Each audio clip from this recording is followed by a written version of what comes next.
Friends, welcome back to our channel. Friends, మన channel cricket సంబంధించిన ప్రతి చిన్న అప్డేట్ మన ఛానల్లో రెగ్యులర్ వస్తుంటాయి. ఇంకా మన ఛానల్ని సబ్స్క్రైబ్ చేసుకోకపోతే ఫ్రెండ్స్ వెంటనే సబ్స్క్రైబ్ చేసుకోండి అండ్ పక్కన బ్లెక్ని యాక్టివేట్ చేసుకోండి. అండ్ అదేవిధంగా ఇంకా మన వీడియోని లైక్ చెప్తే ఫ్రెండ్స్ వెంటనే లైక్ చేసి మనం వీడియోలకి తింటలేదాం. ఫ్రెండ్స్ తప్పకుండా లైక్ చేయండి. లైక్ చేస్తే మన వీడియో మార్కెట్కి ఫాస్ట్ రీచ్ అవుతుంది. ఇక India versus south Africa final T20 match. ఈ మ్యాచ్ గెలిచిందనుకో మన టీమిండియా సిరీస్ అయితే కైవసం చేసుకుంటుంది. లేదా అక్కడ సౌత్ ఆఫ్రికా గెలిచిందనుకో అక్కడ సిరీస్ అయితే డ్రా అవుతుంది.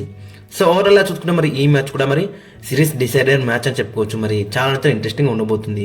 ఫ్రెండ్స్, వీడియోలోకి ముందు వచ్చిన రిక్వెస్ట్ ఏంటంటే దాదాపు మనం 15K అయితే దగ్గర అవుతున్నాం. సో ఇంకా ఎవరైనా సబ్స్క్రైబ్ చేసుకోకపోతే ఫ్రెండ్స్ వెంటనే సబ్స్క్రైబ్ చేసుకుని నాకు కూడా కొంచెం మోటివేషన్ లభిస్తుంది.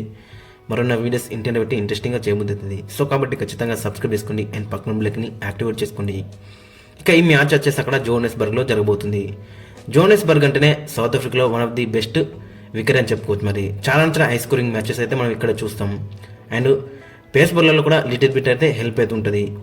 ఇక్కడ మొత్తం 32 మ్యాచ్లో ఫస్ట్ బ్యాటింగ్ వేసి 16 సార్లు గెలిచిలు, సెకండ్ బ్యాటింగ్ వేసి కూడా 16 సార్లు అయితే గెలిచిలు. యావరేజ్ ఫస్ట్ ఇన్నింగ్ స్కోర్ చూసుకుంటే అక్కడ 175 అవుతుంది. ఫ్రెండ్స్, అక్కడ మనకి మెయిన్గా చూసుకుంటే అక్కడ మరి ఫస్ట్ బ్యాటింగ్ వేసినా సెకండ్ బ్యాటింగ్ వేసినా అంత పెద్ద ఫరక్ అయితే లేదు. సో కాబట్టి మరి టాస్ అనేది అంత క్రూషియల్ ఉండకపోవచ్చు. ఇక్కడ స్కోరింగ్ ప్యాటర్న్ ఒకసారి మనం చూసుకుంటే బిలో స్కోర్ 150 వచ్చేసి 9 టైమ్స్, స్కోర్ బిట్వీన్ 150 అండ్ 116 వచ్చేసి 6 టైమ్స్, స్కోర్ బిట్వీన్ 170 అండ్ 118 వచ్చేసి 4 టైమ్స్, ఎబో 180 వచ్చేసి 13 టైమ్స్ అయితే స్కోర్ వేసిలు. సో కాబట్టి మరి హై స్కోరింగ్ వికెట్లకైతే మనకైతే కనబడుతుంది. ఫ్రెండ్స్, ఇక టీమ్ విషయంగా అయితే మన అక్కడ ఫస్ట్ సౌత్ ఆఫ్రికా టీంని చూసుకుంటే మరి సౌత్ ఆఫ్రికా లాస్ట్ మ్యాచ్ మనం చూసినాగా చాలా బెటర్ రాణించలు విత్ ఇది బ్యాట్ అండ్ విత్ ఇది బాల్. సో కాబట్టి మరి ఈ మ్యాచ్లో ఖచ్చితంగా గెలుద్దామని అయితే చూస్తారు అండ్ సిరీస్ని కూడా డ్రా చేసుకుందామని అయితే వాళ్ళైతే చూస్తారు. ఇక లాస్ట్ మ్యాచ్లో అక్కడ మనం చూసుకుంటే టాప్ 3 బ్యాట్స్మెన్స్ కూడా మంచి స్టార్స్ అయితే లభించినాయి. రికిల్టన్ 20 కొట్టిండు, రిజా హెండ్రిక్స్ 21 కొట్టిండు, మార్కమ్ 29 అయితే కొట్టిండు. బట్ దాన్ని అయితే పెద్ద కింద అయితే కన్వర్ట్ చేయలేకపోయారు. ఇక క్లాస్ అనేది అక్కడ మార్క్ హెన్సన్ ఇద్దరు మంచి రాణించాలని చెప్పుకోవచ్చు. మరి ఇద్దరు కూడా అక్కడ మరి ఫినిష్ అయితే చేయలేకపోయారు మ్యాచ్ని అయితే. క్లాస్ అండ్ 41 కొట్టిండు 22 బాల్స్లో, 144 సిక్సెస్, 186 స్ట్రైక్ రేట్తోని. ఇంకా మార్క్ హెన్సన్ 54 అయితే కొట్టిండు 17 బాల్స్లో, 4 4s 5 6s, 317 స్ట్రైక్ రేట్తోని. సో మరి వీళ్ళిద్దరు మాత్రం చాలా బెటర్ రాణించిండు.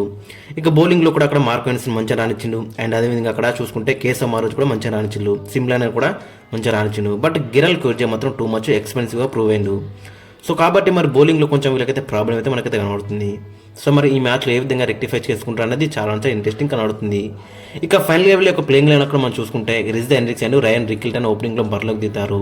ఇక ఐడెన్ మరకమ్ నెంబర్ 3 ఆడతాడు, నెంబర్ 4లో హెన్రిచ్ క్లాసన్, 5లో ట్రిస్టన్ స్టబ్స్, 6లో అక్కడ మనం చూసుకుంటే డేవిడ్ మిల్లర్, 7లో మార్కో హెన్సన్, 8లో గిరల్ కోర్జే, 9లో కేశవ్ మహారాజు, 10లో పీటర్ అండ్ 11లో అక్కడ మనం చూసుకుంటే ఓట్నెల్ బాట్మెన్.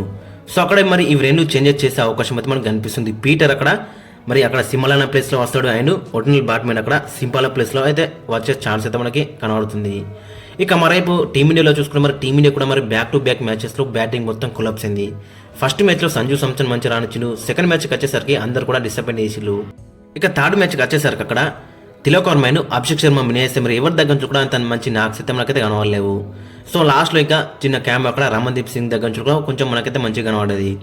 సో మరి వీళ్ళు ముగ్గురు మినేస్తే మరి ఎవరి దగ్గర నుంచి కూడా అంత మంచి నాక్స్ అయితే మనకైతే కనబడలేవు. సో మరి ఈ మ్యాచ్లో ఏ విధంగా కంబ్యాక్ చేస్తారు అనేది చాలా ఇంట్రెస్టింగ్ కనబడుతుంది. ఇక ఈ మ్యాచ్లో కొన్ని చిన్న మార్పులు చేసే అవకాశం కూడా మనకైతే కనబడుతుంది. ఒకసారి మనం కాంబినేషన్ ఒకసారి మనం అక్కడ చూసుకుంటే openers Sanju Samson and Abhishek Sharma బరిలోకి దిగుతారు. ఇక Sanju Samson back to back ducks మనకైతే కనబడ్డాయి. సో మరి ఈ మ్యాచ్లో ఏ విధంగా కంబ్యాక్ చేస్తారు అనేది ఇంట్రెస్టింగ్ కనబడుతుంది. ఇక మరోవైపు అభిషేక్ శర్మ 55 కొట్టిండు ఫైనల్గా అక్కడ మరి 25 బాల్లో 50 కొట్టిండు, 3 4s 5 6s 200 స్ట్రైక్ రేట్తోని.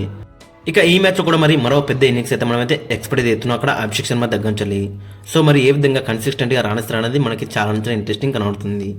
ఇక నెంబర్ 3 అక్కడ మనం చూసుకుంటే తిలక్ వర్మ ఫస్ట్ 2 మ్యాచ్లో నెంబర్ 4 ఆడిను, నెంబర్ 4 అని మంచి నాక్స్ అయితే కనబడ్డాయి మనకి.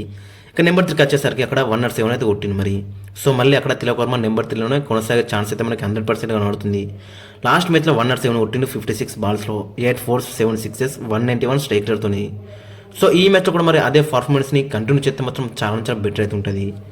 ఇక నెంబర్ 4లో అక్కడ మనం చూసుకుంటే కెప్టెన్ సూర్యకుమార్ యాదవ్ మరి 3 మ్యాచ్లు కూడా చాలా డిసప్పాయింట్ అయితే చేసింది అక్కడ కెప్టెన్ సూర్యకుమార్ యాదవ్. సో కాబట్టి ఖచ్చితంగా మరి ఇతని దగ్గర నుంచి ఒక పెద్ద ఇన్నింగ్స్ అయితే మనమైతే ఎక్స్పెక్ట్ చేస్తున్నాం. మరి ఈ మ్యాచ్లో అయితే మరి ఏ విధంగా రానుతున్నది ఇంట్రెస్టింగ్ కనబడుతుంది. ఇక నెంబర్ 5 అక్కడ మనం చూసుకుంటే హార్దిక్ పాండ్యా కూడా టూ మచ్ డిసప్పాయింట్ అయితే వేస్తున్నాడు with the bat and with the ball. Second మ్యాచ్లో 45 రన్స్ కొట్టినప్పుడు కూడా అదైతే సరిపోలేదని చెప్పుకోవచ్చు. ఆ స్ట్రైక్ రేట్ మాత్రం 80+ మాత్రం కనిపించింది అక్కడ. సో అక్కడ ఇంకొక 10 to 15 రన్స్ కొట్టింది అనుకో మన టీమిండియాకి రిజల్ట్ డిఫరెంట్గా వచ్చేవి. ఇక లాస్ట్ మ్యాచ్లో కూడా 18 అయితే కొట్టిండు అక్కడ 16 బాల్లో.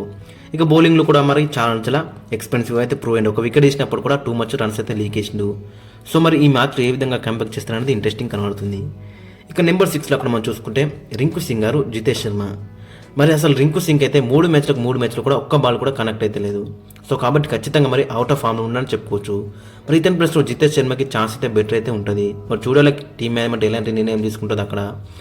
బట్ అక్కడ మనం చూసుకుంటే మరి రింకు సింగ్తోనే కంటిన్యూ చేసే అవకాశం అయితే మనకు కనిపిస్తుంది. ఇక నెంబర్ 7లో అక్కడ మనం చూసుకుంటే రమణ్దీప్ సింగ్. మన టీమిండియా 11 రన్ల తేడాతో గెలిచిందంటే అది రమణ్దీప్ సింగ్ వల్లనే గెలిచిందని చెప్పుకోవచ్చు. ఎందుకంటే అక్కడ మరి రమణ్దీప్ సింగ్ 6 బాల్లలో 15 అయితే కొట్టిండు. ఒక 6, ఒక 4, 250 స్ట్రైక్ రేట్తోని. సో ఈ మ్యాచ్లో కూడా మరి అదే పర్ఫార్మెన్స్ని కంటిన్యూ చేస్తే మాత్రం చాలా బెటర్ అయితే ఉంటుంది. ఇక ఈ మ్యాచ్లో అయితే దంగచలి బౌలింగ్లో కూడా మనం వికెట్స్ అయితే ఎక్స్పెక్ట్ అయితే అవుతున్నాం. మరి చూడాలి మరి ఏ విధంగా రాన్స్ అనేది ఇంట్రెస్టింగ్ కనబడుతుంది. ఇక నెంబర్ 8లో అక్కడ మనం చూసుకుంటే అక్షర్ పటేల్. లాస్ట్ మ్యాచ్లో మనం చూసినాక మొత్తం ఫుల్ కోట్ వేసిండు. ఒక వికెట్ తీసుకున్నాడు. ఛాన్స్లో ఎకనామికల్ స్పెల్ అయితే మనకు తెనా ఉండదు. సో ఈ మ్యాచ్లో కూడా మరి అదే స్పెల్ కంటిన్యూ చేస్తే మాత్రం చాలా బెటర్ అయితే ఉంటుంది. ఇక నెంబర్ 9లో అక్కడ మనం చూసుకుంటే హర్షదీప్ సింగ్. లాస్ట్ మ్యాచ్లో మనం చూసినాం మరి అందరు కూడా ఫుల్ ఆఫ్ రన్స్కి వెళ్తే అక్కడ హర్షదీప్ సింగ్ అక్కడ 3 వికెట్లే తీసుకున్నాడు. జస్ట్ 37 రన్స్ మాత్రం ఇచ్చిండు. దట్టు ఆ వికెట్లో 9.2 ఎకనం అంటే చాలా గ్రేట్ అని చెప్పుకోవచ్చు. సో ఓవరాల్గా చూసుకుంటే మరి చాలా బెటర్ రాణించిండు. ఈ మ్యాచ్లో కూడా మరి ఇతని దగ్గర అయితే అదే పర్ఫార్మెన్స్ అయితే మనమైతే ఎక్స్పెక్ట్ అయితే ఎత్తున్నాం.